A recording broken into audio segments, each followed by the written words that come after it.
Welcome to family food Telugu channel. ఈరోజు family food Telugu ఛానల్లో చేసే రెసిపీ ఏకాదశి స్పెషల్ ఉండ్రాళ్ళు అండి.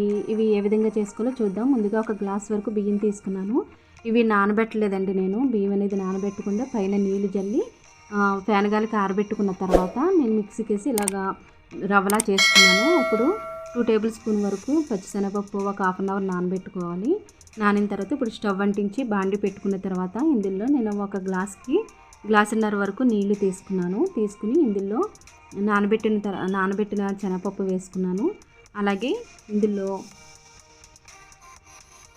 జీలకర్ర 1 టేబుల్ స్పూన్ వరకు వేసుకుని అలాగే తగినంత అంటే లైట్గా 1/2 టేబుల్ స్పూన్ వరకు సాల్ట్ యాడ్ చేశాను.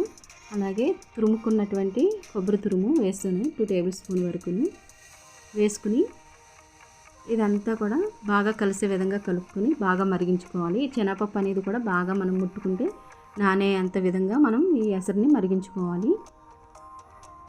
ఈ ఎసరు మరిగిపోయింది కదా, ఇప్పుడు ఇందులో మనం రవ్వ కూడా వేసేసుకుంటూ ఒక 5-10 నిమిషాల్లో మనకి రవ్వ కూడా బాగా మగ్గిపోతుంది.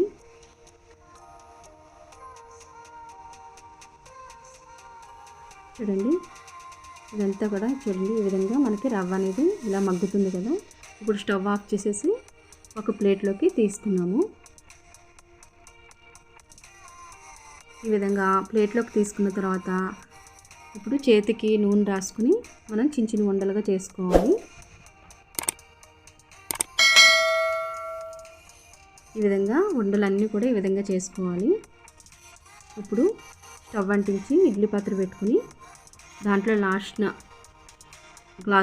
గ్లాస్ వరకు నీళ్ళు పోసిన తర్వాత లాస్ట్ది స్టాండ్ ఉంటుంది కదా, అందులో ఉండ్రాలన్నీ కూడా ఇలా పెట్టేసేసుకుని మూత పెట్టేసి 15 నిమిషాల వరకు ఉడికించుకోవాలి.